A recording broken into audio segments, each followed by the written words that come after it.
Hey guys, MWUSA, Season 4, Episode 70. It is Saturday afternoon, and we are heading out for the day. With all the stuff going on, you know what? I gotta go back home.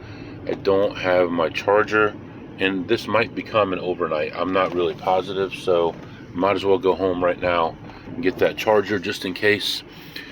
But as I'm talking to you here, I'm waiting to turn around. Had a good trip. Kids weren't very nice to each other, but we had already decided that this was going to be the last trip they go on because they just can't get along. So they will stay home, and we will be going on trips from now on. So the next trip that we're going to take is probably, we're thinking about going to Dominican Republic, St. Thomas, and Puerto Rico. And we're going to be working on that in the next week or two and getting that scheduled for this summer for us to do that. Maybe Bahamas as well. We'll see what works out with NCL as the cruise company. So this afternoon I am going to take kind of a longer trip. Going to try to get at least 2 blackjack sessions in with a goal of 1,500 to 2,000 for today. And we're going to keep doing the right thing and keep making money. I'm going to have a lot of updates for you here about our trip. And right now I'm just pulling back into the house. I'm going to grab my charger and get going. So I'll be back. All right, guys, I am back. I just left the first casino, and it was a madhouse in there Saturday afternoon. I never go on Saturday afternoons, but here we are, and I go in there and I see a play right away. It's kind of borderline, but it's worth it. I play that one through and end up ahead about $42. And then all the advantage players are there. 3 or 4 of them come up and talk to me. So I make another lap around and find very little. And that's about all I could do. I mean, I looked at everything, but just wasn't much available.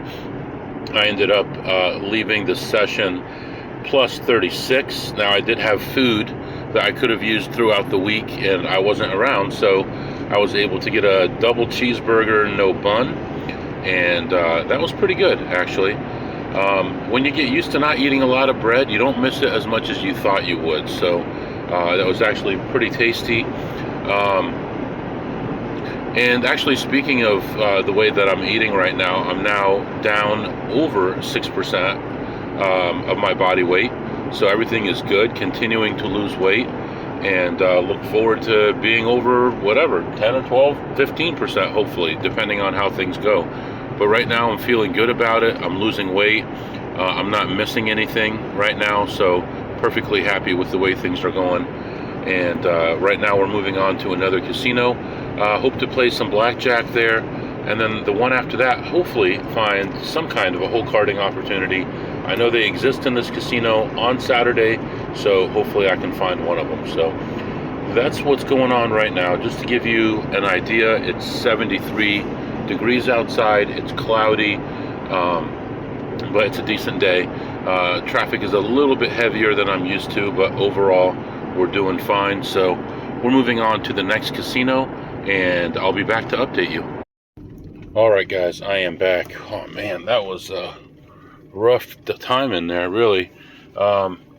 Actually, blackjack wasn't bad. Looked around for a table for a long time and couldn't find anything reasonable, and finally find a table. Actually, I did just picture that I went around this casino about 5 or 6 times looking at slots and looking for blackjack, and couldn't find anything for the longest time, and finally found a blackjack table, sat down, bought in for $500, and started playing, and immediately was down. And I'm grinding and grinding and grinding and slowly grinding downward. And then we were going through a lot of shoes. Like, we were pretty fast. I mean, we were at like 9 minutes to 11 minutes a shoe.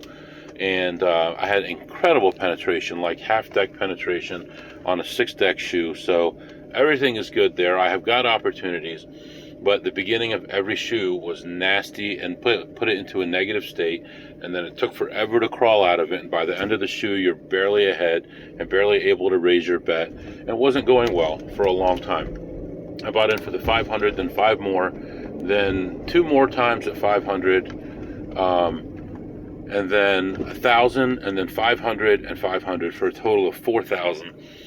And at my low point, I was down $3,600, and was slowly able to grind my way back. And I ended a shoe exactly even, and I continued on, and the new shoe started, and I had a big split and double down on the next, on the first hand of the next shoe, and I ended up ahead like $100 at the end of that one.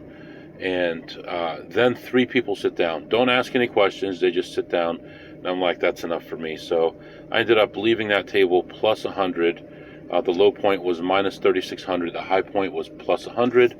Went to another table, sat down there, bought in with a $500 chip, and started playing, and it was going pretty well. I mean, the counts were steadily negative. I wasn't really raising my bet or doing anything, but eventually the counts got too negative, and I ended up leaving ahead 325 on that. So plus 100 on the blackjack and 325. That's 425 on the blackjack.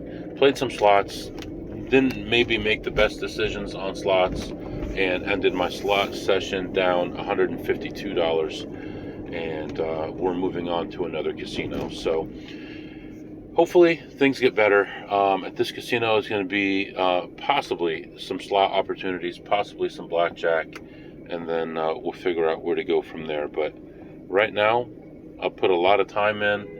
Most of the time was spent on slots. About an hour and 35 minutes was spent on blackjack, and here we are. So moving on to the next casino, and I'll be back to update you. All right, guys, I am back, and that place, it was okay. Slots-wise, I couldn't find anything to play, but I did find one blackjack table in the middle of dozens of full tables. I sat down at that one, got a fresh shoe, and was able to play for a while, and just wasn't able to beat the negative counts, just lots of negative counts. But overall still did okay. Eventually count got so bad that I couldn't play anymore, but I ended up leaving the table ahead $450. So sometimes it's possible just to get lucky, and that's what happened there. I was playing through the negative counts, but I was winning, and eventually couldn't play anymore and ended up ahead $450. So right now we're going to move on to another casino that I don't like very much because I don't like the people there, and we'll see what happens there though.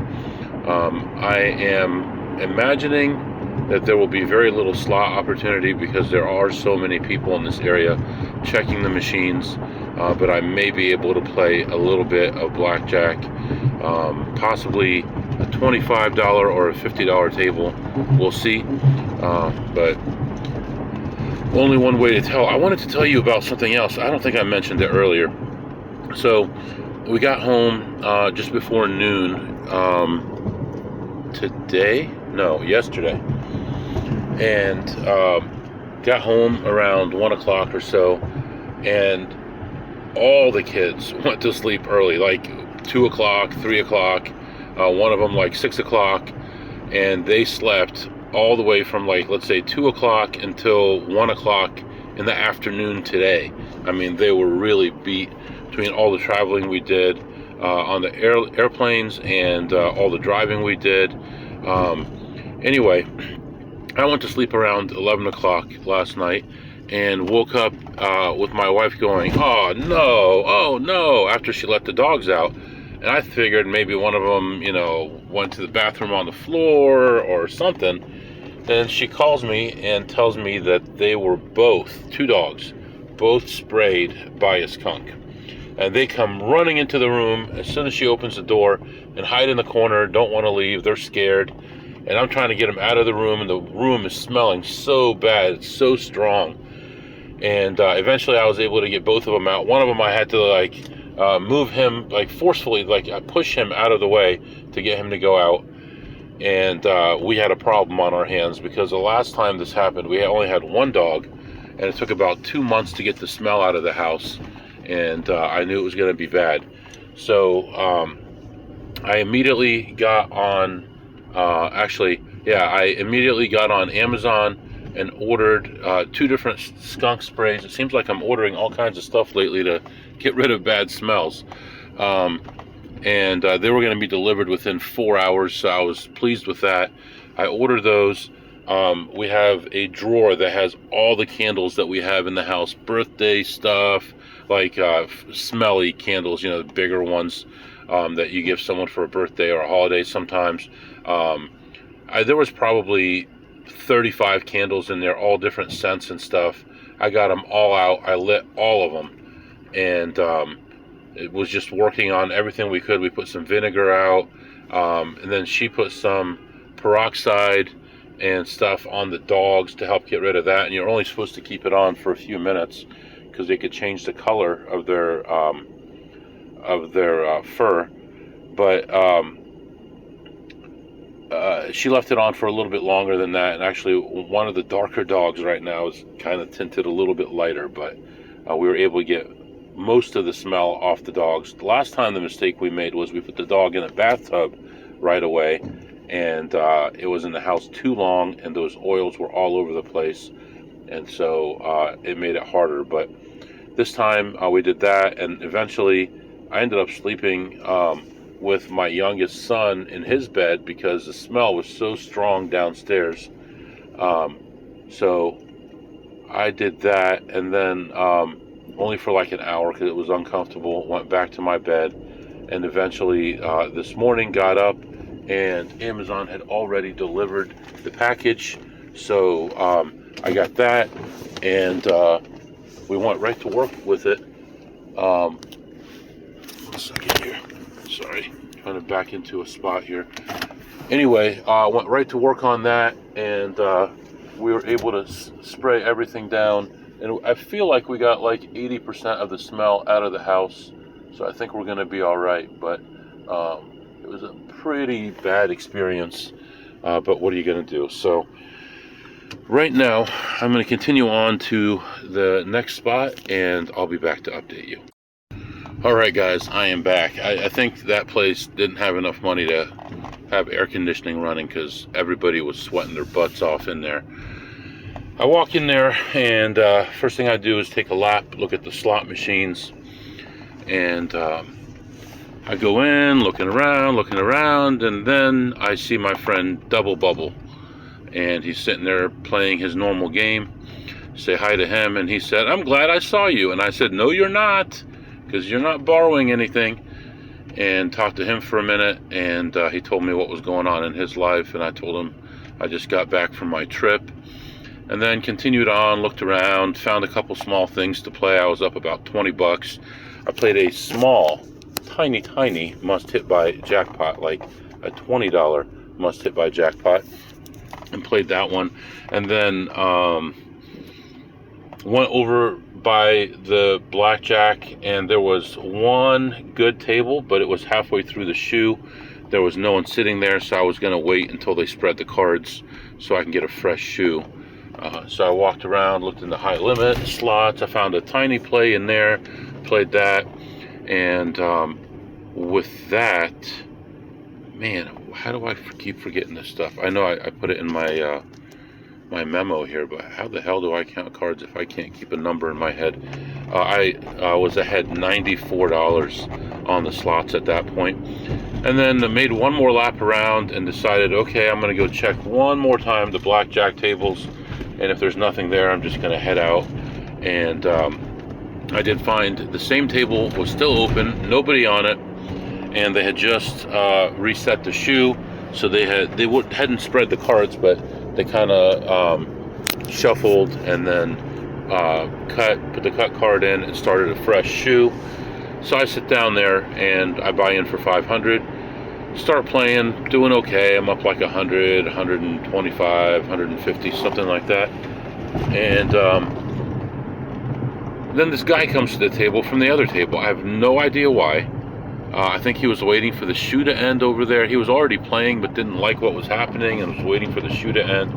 Came to my table, and played for a while. I think he won around $100. Then he went back to the other table, and then I continued playing, and I got to like my 500 up to like 950, and I'm like, and it was a negative count, and had a couple more hands, and I thought, okay, I'm getting close here, 1 or 2 hands, and as long as it stays a negative count, and I'm over 500, I'm gonna walk.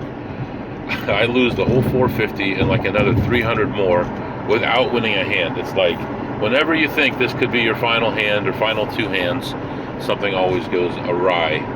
And anyway, sat there a little bit longer, played another shoe, and eventually got to plus 500 in the middle, 2/3 of the way through the shoe, with like a -9. It was the day of negative shoes. I only had a few shots where I had some of my bigger bets out today. But I ended up leaving that casino plus 500 on the blackjack and plus 94 on the slots. And right now we're going to continue on. I'm going to get to the next casino around midnight or so.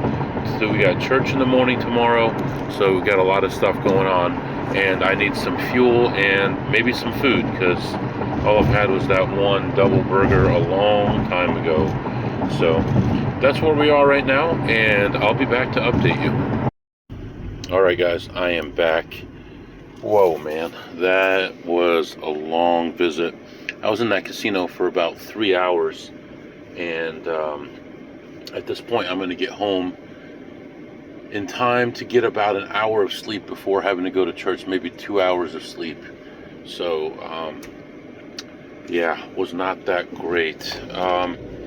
So I walk into this place, looking around, doing my normal thing, seeing a lot of the same people I always see, and I'm wrapping things up, and I'm ahead about $120, and I'm getting ready to leave. And I take one more lap around, and I see a machine that's in range. It's high risk, especially at this place. It's very high risk at this place. I haven't had the best experience at this place with this machine, but it's definitely in range. Later on, whoop. Please say a command. Stupid car.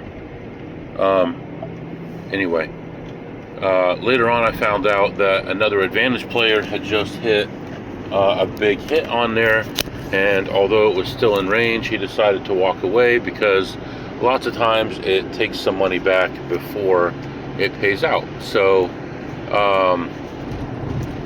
I ended up sitting down to play it, about $8 a spin, and it took, let me think for a second here, 15, 230, 240 spins or so.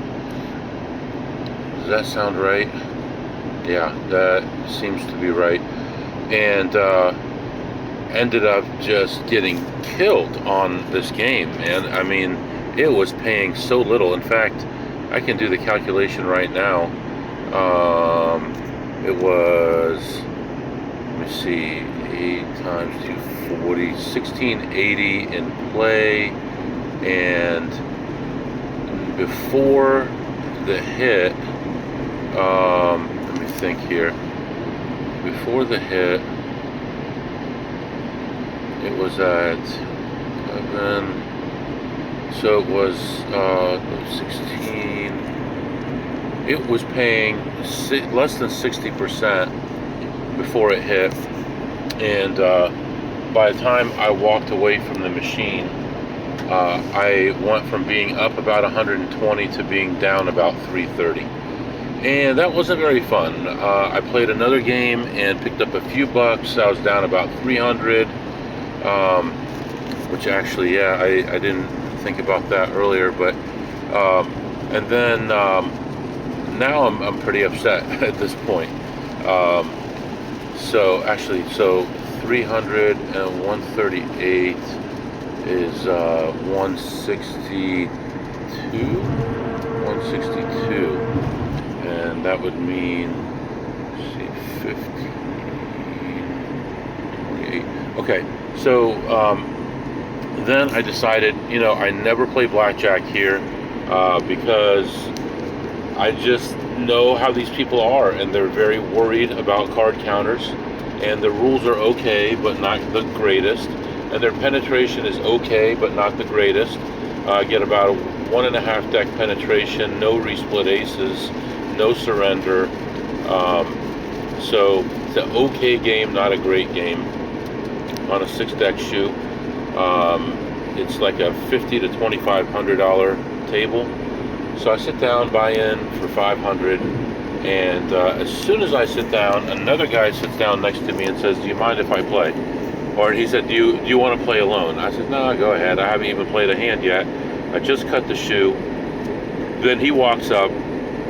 First card is a 10, and then I get my card, and then the dealer gets an ace. So I would have had a blackjack on the first hand.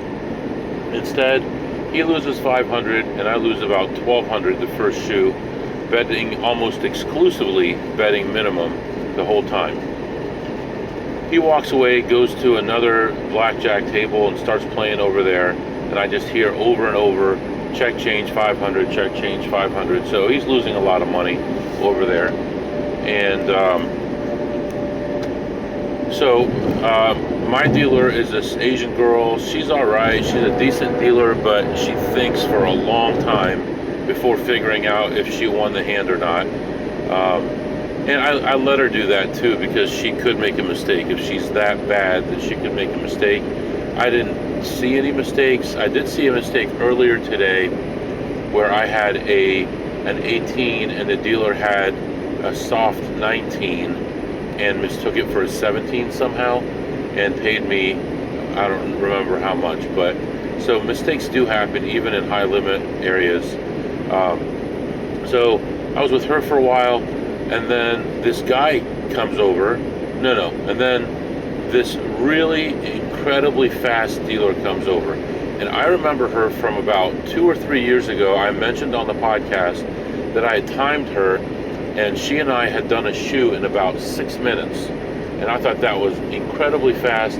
Now, again, the penetration was about 1.5. Her penetration was a little bit less, 1.25 to 1. But still, that's a pretty fast time for a dealer.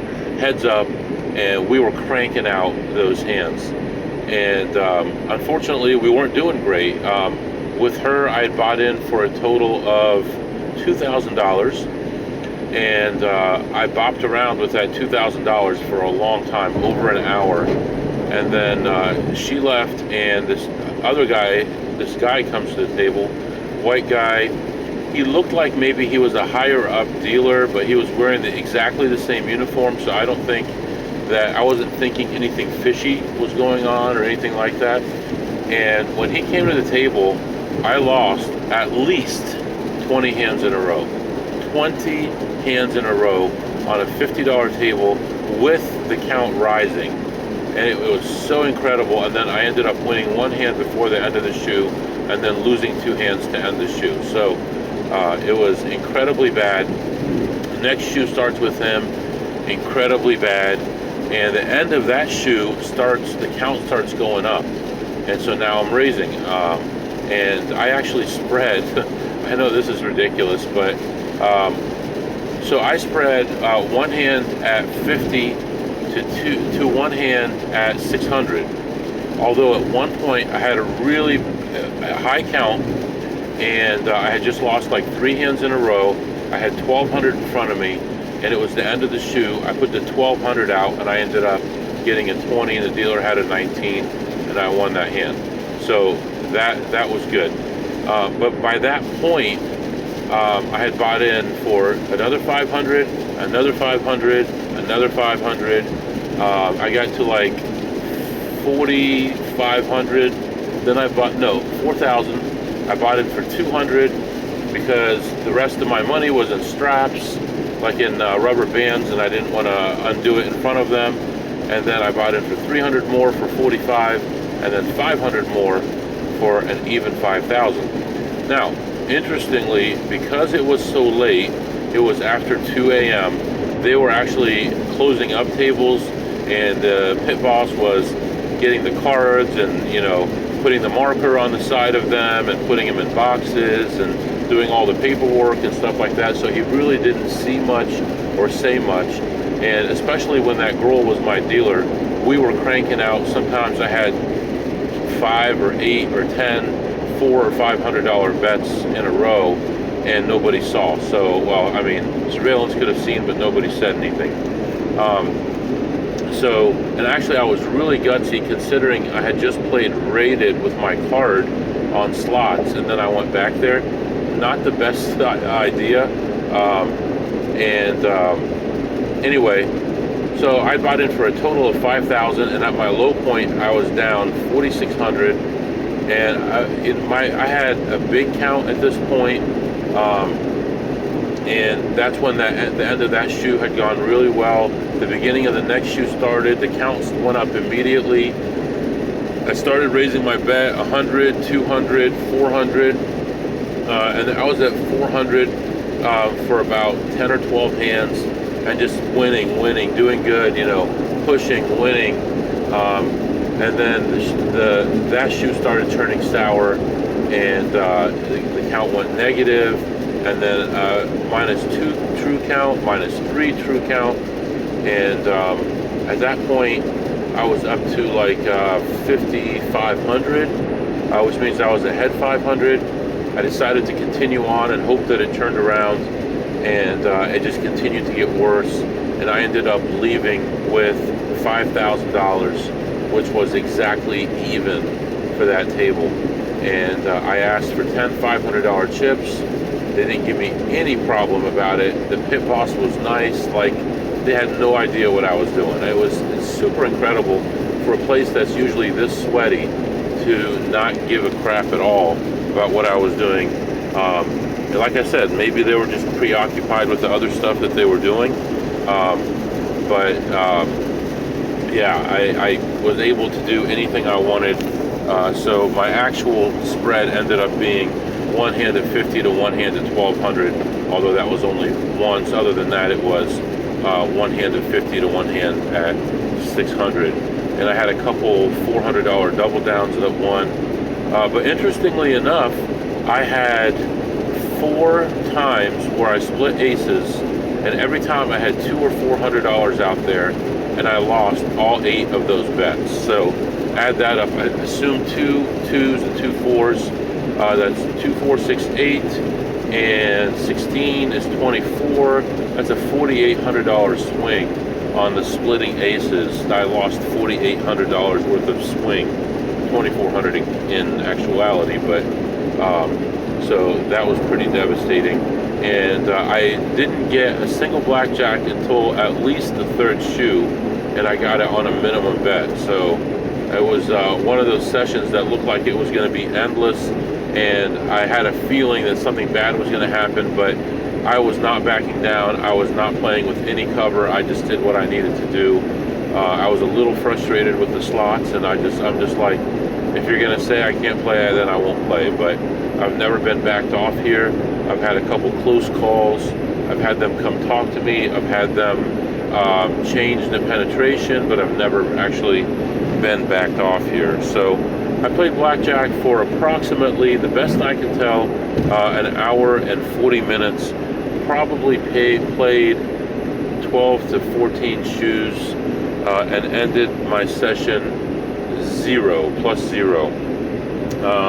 I went back to playing slots and picked up a couple bucks at the end there. I went from being down about 270 or so to being down 162 on the slots. So for the session, for the stop, I was minus 162 on slots and plus 0 on the blackjack.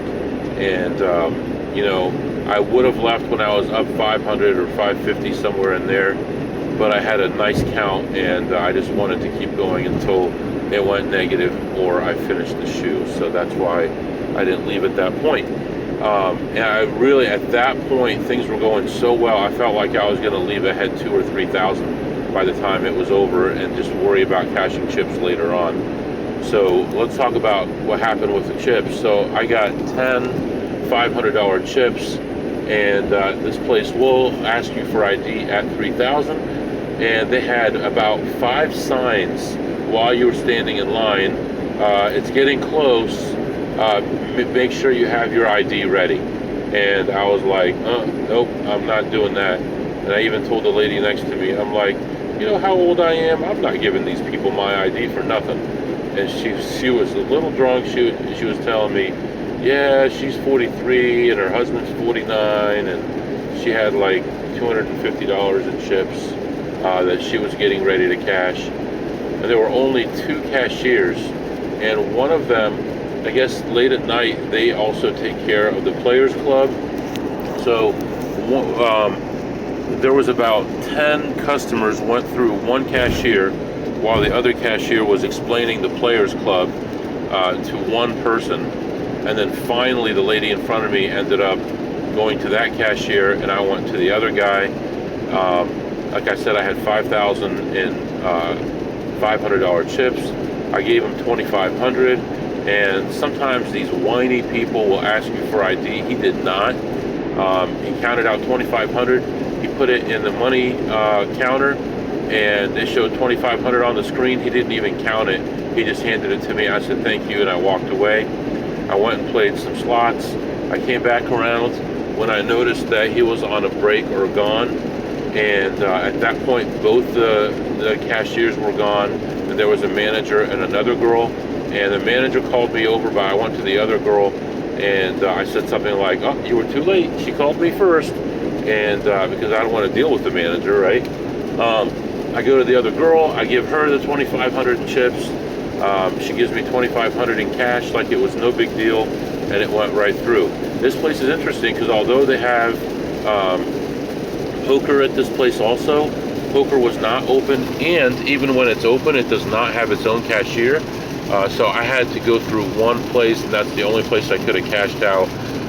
I was not worried about it at all, and I even thought if they were going to give me a hard time, I was just going to say, look, I'm not giving you ID. It's not 3,000, it's not 10,000, and I'm just going to stand here. You can either give me my chips back or you can give me the money. That's the attitude I had when I went up there, in case they were going to ask me for ID. That was the plan. So there were a few points where there were some big plays on machines, and I stood behind and waited and waited and waited, and one of them, this lady was going to run out of money for sure. She was at least 400 or 500 spins away from where it normally would hit, and the darn thing hit early and gave her a big payout. And there was another one where this guy was playing, I was waiting for him, and that one paid out early, and he got $1,450 on that one at about $5 a spin. And there were all these different opportunities all around me, and it was very frustrating that I missed all of them because none of them actually went through. But the only one that I did play was that big one, and I ended up losing money on that one, and I guess it could have been much worse. But later on I was playing a different game, and this guy came up to me, or actually his wife came up to me because they both do this, and asked me how I was doing, and I said, yeah, I went to so-and-so machine and this happened. She's like, oh yeah, my husband played that, and he hit big on it, so we decided not to finish the play. I'm like, thanks a lot, lady. Actually would have left about 2 hours earlier. If that didn't happen, I wouldn't have played blackjack, and I wouldn't have continued to try to look for plays on the machines. I would have left 100 up 100 instead of down whatever I said, 162 or whatever. But earlier in the evening, my wife had sent me a text message, and she said, what time do you plan on being home? I said probably between 2 and 3. Now it's looking like it's going to be around 6:30 or 7. And she said, well, be careful, that's when the bad weather is expected to start. I said okay, and the bad weather started at our house a long time ago, and it's already moved over here, so now I have to drive through the entire storm to get home. So I'll check the radar here in a little bit, but I filled up, so I have fuel. I did eat at this place. I got another double cheeseburger from this place, no bun, of course, and I was kind of a little bit tired of using just mustard or no toppings at all, so I did put a little bit of barbecue sauce on it this time, and ate that. It was really good. It hit the spot. I think they forgot that I said no bun, so they had a bun on the bottom but not on the top. Whatever. So that was that. Talked to a lot of people. I went to the high limit room to look at a machine, and there were a couple APs standing there, and one of them had just hit it, and it paid him like $4,300. And I heard him say something like, "So did I break even on that?" He wasn't even sure if he had broken even, but what I understand, he takes that machine a little bit early, and he did get lucky. He had one payout line that was 144 times 30. So that was the whole thing that he had just hit, 4,320 on one line hit. So, and I didn't notice how much he was playing per bet. I'm thinking it was $20 a spin, but I wasn't positive. So that's the problem with having 10 or 20 or 30 or $50 spins, is you're going to get so many W2s if you're chasing something, and otherwise if you're just playing it for like a short-term play, you could still end up with a W2 or lose because of the taxes that you pay. So you have to kind of figure out, okay, normally I would get in at this, but now I'm going to get in at this because there's going to be this percent coming out in taxes. So what's my EV now? So I have to change my entry point to get in, because now my EV is different on the machine. So yeah, so right now I am going through some pretty bad rain. Temperatures dropped into the 50s, 55 degrees right now. Let's do some segments here. What did you eat today, MW? So today I had 2 double cheeseburgers. They were both decent size. They were about a ½ pound each. Oh my goodness. In a hydroplane here, I gotta slow it down. That's a lot of water on the road, and there's accidents up here. Alright, so the first double cheeseburger was pretty good, hit the spot. I would give that a 10 on a scale of 2 through ace.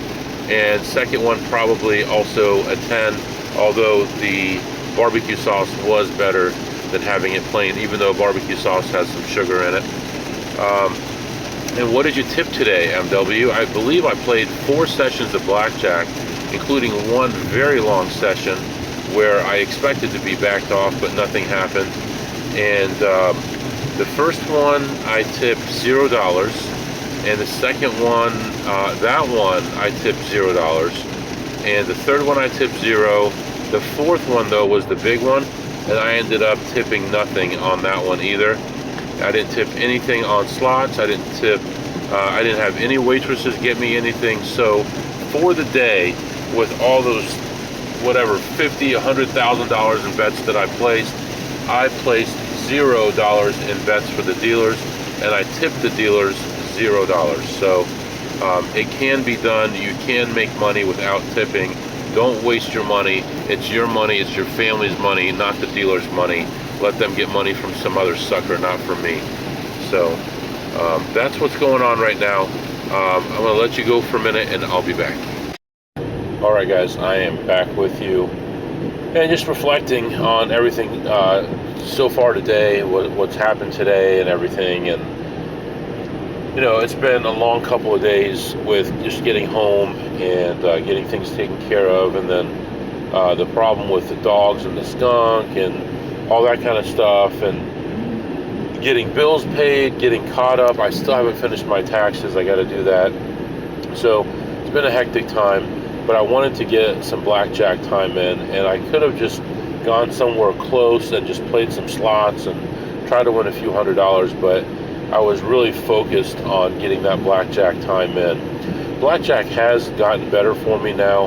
I know that there's a lot of pros this year that I know, that I keep in touch with, who are still down for the year in blackjack. And right now, blackjack is my second best play behind slots. And this is the first year, I believe, that maybe second year. I mean, it's only recently that slots have done that well compared to poker. I mean, compared to blackjack. I don't know if I've been saying poker this whole time. But I've had some rough times in blackjack lately, and I've been working slowly but surely to make sure that my game is good and to keep my cool. And I lowered my bets because I wanted to make sure that I had more bets before reaching the CTR limit. So if I have $100 bets, I only have 100 bets. $50 bets, I have 200 bets. $25 bets, I have 400 bets, minimum bets, before I reach the CTR level. And I play games generally that are really good, and I don't have to worry about hurrying up to make the money. I can actually buy in for less and play lower limit and still make the same amount of money. It just takes a little bit longer. But it actually helps secure things for me because I don't have to throw in the towel at 9,900 or 9,800 or 10,000. I can actually continue to play because I'm only at 5,000 because I'm playing for half the money. And I'm still leaving at between $500 and $1,000. So what am I worried about? It seems like a good idea. It just takes a little bit more time. So instead of taking 45 minutes to an hour, it could take 2 hours. It could take 2.5 hours. But I am making that money with less risk. I do like that. I don't mind playing lower limits. And as you saw, like with this last session, I was able to go 50 to 600 no problem.